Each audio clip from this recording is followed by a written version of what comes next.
ये कहानी है उज्जैन शहर के एक महान राजा विक्रमादित्य की, जिनके बहादुरी के किस्से तो दूर दूर तक मशहूर थे। प्रजा उन्हें एक आदर्श राजा के रूप में भी देखती थी। एक दिन राजा के दरबार में एक साधु आए, जिनके चेहरे पे गंभीरता और आंखों में एक रहस्य था।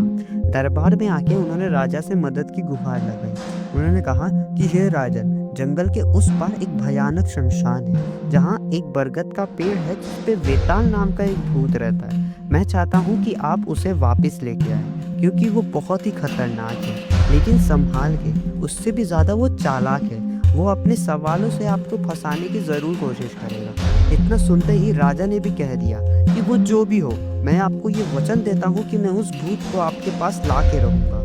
उसी रात को अपनी तलवार लेके राजा जंगल की तरफ चल पड़े। थोड़ी दूर अंदर जाने के बाद राजा को वही शमशान दिखा।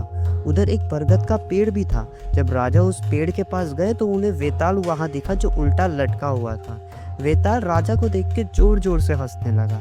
राजा जब वेताल के पास गए तो उससे कहा कि मैं तुम्हें यहाँ लेने आया हूँ।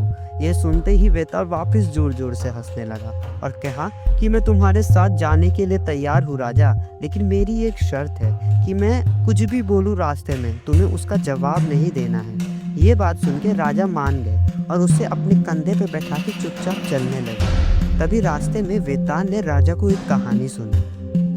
बहुत पुरानी बात है। रूपसेन नाम के एक राजा रहते थे। उनकी एक बेटी थी जिनका नाम था राजकुमारी चंद्रावती। वो बहुत खूबसूरत थी, लेकिन उससे भी ज़्यादा वो बहुत समझदार थी। एक दिन राजा ने राजकुमारी से उसकी शादी की बात की, तो राजकुमारी ने कहा कि मैं उसी व्यक्ति से शादी करूंगी जो मेरे सवाल का सही जवाब देगा। राजा इस बात के लिए मान गए, लेकिन उसके बाद जितने भी राजकुमार आए, उनमें से कोई भी राजकुमारी के सवाल का जवाब ना दे सका। कि तभी एक दिन राज दरबार में एक मामूली सा गांव का लड़का आया।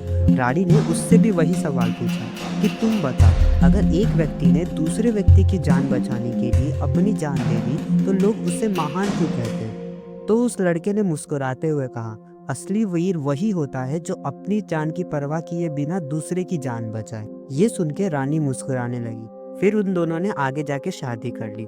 तभी वेताल ने राजा से सवाल किया कि तुम बताओ राजा, क्या वो लड़का सही था या रानी ही इतनी मूर्ख थी कि उन्होंने ऐसा सवाल पूछा?